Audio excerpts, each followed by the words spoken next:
video kali ini saya akan menyampaikan beberapa hal terkait solusi menghadapi new normal and pasca COVID-19. Pertama, saya ucapkan terima kasih dan salam hormat kepada Bapak Slamet Aryadi, anggota DPR RI, fraksi PAN Dapil Jatim 11 Madura, yang telah menyelenggarakan vlog kontes untuk kaum milenial agar tetap berkarya di tengah pandemi.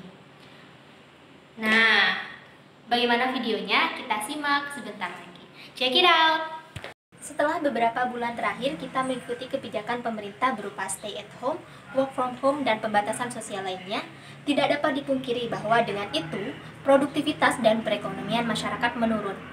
Maka dari itu, pemerintah pusat mengeluarkan kebijakan baru berupa new normal, yang diharapkan dari kebijakan tersebut dapat menstabilkan perekonomian dan produktivitas masyarakat. Lalu apa yang dimaksud dengan new normal itu sendiri?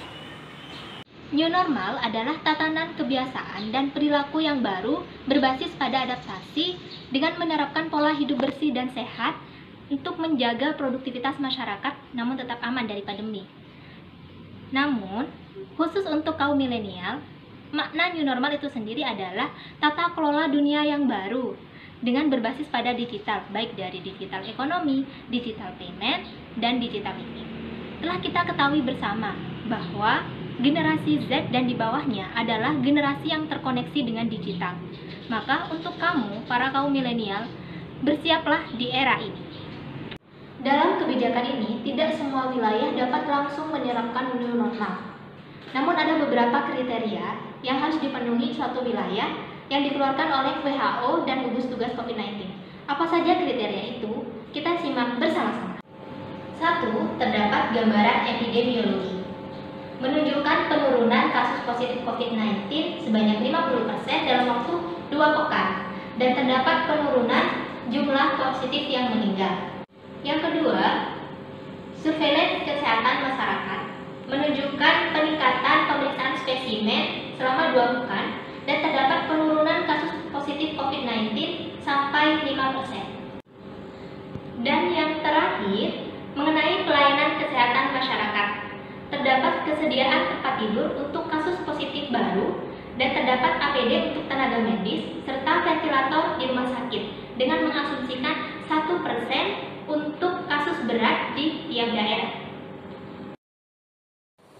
Sudah banyak panduan kesehatan yang telah dikeluarkan oleh Kementerian Kesehatan Republik Indonesia, gugus tugas COVID-19, dan juga World Health Organization. Namun satu hal yang perlu diperhatikan oleh pemerintah dalam pelonggaran pembatasan ini, yaitu masyarakat yang harus benar-benar teredukasi dengan baik. Maka dari itu, saat melakukan kampanye publik ataupun sosialisasi secara masif kepada masyarakat, gunakan bahasa-bahasa yang komunikatif. Seperti contoh, saat menjelaskan mengapa harus rajin mencuci tangan dan menjauhi area wajah, benar-benar dijelaskan bahwa hal tersebut karena virus bisa hidup karena adanya inang. Sedangkan mulut, hidung, dan mata terhubung dalam satu rongga yang disebut dengan sinus. Apabila tangan yang penuh dengan aktivitas menyentuh area wajah, maka hal tersebut akan dapat membuat virus bermuara pada tenggorokan. Nah, penjelasan tersebut merupakan salah satu contoh dalam ketepatan sosialisasi agar masyarakat benar-benar teredukasi dengan baik. Selain itu, pemerintah juga melakukan penyeimbangan dengan adanya fasilitas tes yang tersertifikasi dengan baik, baik rapid test maupun swab test. Nah, setelah pemerintah melakukan tugasnya dengan baik dalam menghadapi new normal, tugas selanjutnya ada pada rakyat Indonesia, khususnya masyarakat Madura, untuk mengikuti segala protokol kesehatan yang telah dikeluarkan oleh World Health Organization.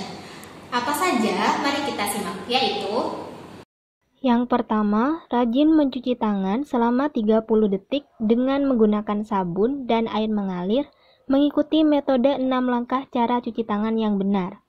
Yang kedua, menggunakan masker dan hindari menyentuh area wajah. Yang ketiga, lakukan social atau physical distancing kurang lebih 1 meter. 4. Menerapkan etika batuk bersin, yaitu menggunakan siku untuk menutup area mulut.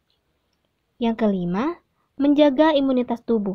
Perlu diketahui bahwa 80% sistem kekebalan tubuh dibuat di pencernaan.